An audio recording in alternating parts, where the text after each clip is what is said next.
Sometimes you will be given a graph and you will have to explain the scenario as we've been doing. And other times you will be given a scenario and will have to create the graph. You'll have to go backwards. In order to do that, you need to decide which variable will go where on the graph. There are two types of variables for a graph. There is the independent variable, which goes on the x-axis. These are variables which will happen regardless of anything else. And then there's the dependent variable, which goes on the y-axis. These are variables which rely on one or more other variables. So let's look at the example of Jack going to school. We compare distance and time. The distance that Jack could travel would be based on the amount of time that had elapsed. So it is the dependent variable. Time would occur regardless of whether Jack traveled to school or not, so it is now considered the independent variable. So the dependent variable is equal to distance and the independent variable is equal to time. So notice in the graph that distance is on the y-axis and time is on the x-axis. Again, confirming that the dependent variable goes on the y-axis and the independent variable goes on the x-axis.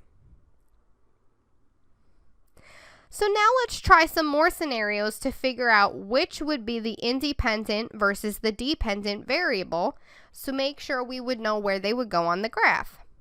So we have three situations. We have the cost of a vehicle and time. So the two variables we're comparing are cost and time. We have the distance from a restaurant and the time it takes to get there. So our two variables would be distance and time. And finally, the third scenario is the amount of sleep and the energy the next morning. So the two variables we're comparing is sleep and energy. So when looking at the two variables, think, which one is going to happen no matter what? Which one doesn't rely on anything? That's your independent variable. And then think the opposite way.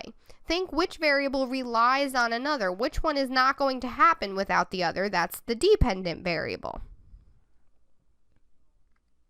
So in our three cases, we have cost. The first case, cost of a vehicle and time. Cost is the dependent variable and time is the independent variable.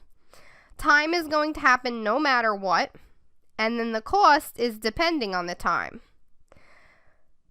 Distance from a restaurant and the time it takes to get there. Here we have distance is the independent variable and time is the dependent variable. Think the distance from the restaurant, from you in the restaurant, is not going to change. It's going to be the same distance no matter what. It's just the time it takes for you to get there depends on, are you walking? Are you driving? Are you taking a cab? But it's going to take you a shorter time if it's a shorter distance versus a longer time if it's a longer distance. So the time depends on the distance. And then the third scenario, we have the amount of sleep and the energy the next morning. So we have sleep is the independent variable and energy is the dependent variable. Think you're going to get sleep no matter what, but how much sleep you get is going to affect the energy you have the next morning. You're going to have more energy if you sleep more, and you're going to have less energy if you sleep less.